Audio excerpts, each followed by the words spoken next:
দখলদার ইসরায়েলের সন্ত্রাসী সামরিক বাহিনী শত চেষ্টা সত্ত্বেও নিজের আগ্রাসন চালানোর ক্ষমতা হারিয়ে ফেলছে। ইরান সমর্থিত লেবাননের হিজবুল্লাহর একের পর এক ভয়ঙ্কর হামলায় বিপর্যস্ত নেতানিয়াহু বাহিনী। এবার অজ্ঞাতনামা ড্রোনের হামলায় বিভ্রান্ত ইসরায়েলি বাহিনী।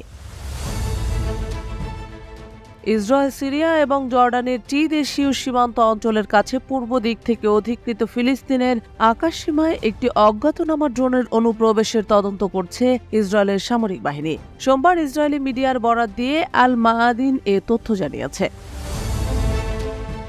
ইসরায়েলি মিডিয়া উল্লেখ করেছে, দক্ষিণ সিরিয়ার অধিকৃত গোলান মালভূমিতে সতর্কতামূলক সাইরেন বাজানোর পর হামাদ গাদের এলাকায় একটি ড্রোন সদৃশ বস্তুকে আটকানোর চেষ্টা করা হয়েছিল।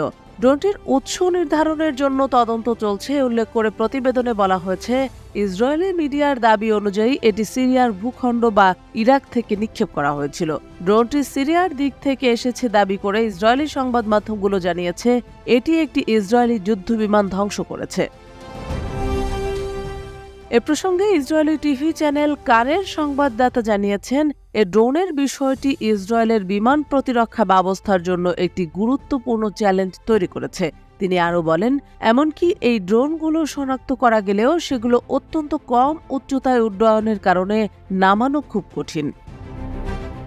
এ বিষয়ে সোমবার এক ঘোষণায় হিজবুল্লাহ মহাসচিব হাসান নাসরুল্লাহ নিশ্চিত করেন যে হিজবুল্লাহ যোদ্ধারা রবিবার অধিকৃত ফিলিস্তিনি ভূখণ্ডের গভীরে ইসরায়েলি অবস্থানে প্রচুর সংখ্যক ড্রোন হামলা চালায়, যাকে তিনি নিহত কমান্ডার ফুয়াদ শোকরের হত্যার একটি প্রাথমিক প্রতিক্রিয়া হিসেবে বর্ণনা করেন।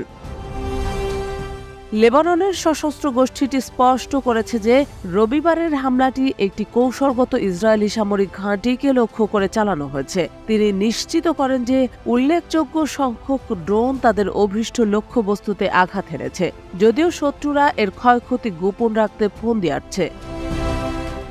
হাসান নাসরুল্লাহ ব্যাখ্যা করে বলেছেন, অভিযানটি দুটি পর্যায়ে অন্তর্ভুক্ত ছিল। প্রাথমিক পর্যায়ে ইসরায়েলের আয়রন ডোম এবং ইন্টারসেপ্টর ক্ষেপণাস্ত্রগুলোকে নিঃশেষ করা এবং এজন্য শত শত উদ্দেশ্যমূলক রকেট দিয়ে উত্তর অধিকৃত ফিলিস্তিনের সামরিক ঘাঁটি এবং ব্যারাকগুলোকে লক্ষ্যবস্তু করার উপর দৃষ্টি নিবদ্ধ করা, যা দ্বিতীয় পর্বের জন্য পথ তৈরি করে দিয়েছিল এবং ড্রোনের ঝাঁক তাদের অভীষ্ট লক্ষ্যবস্তুতে আঘাত এনেছে।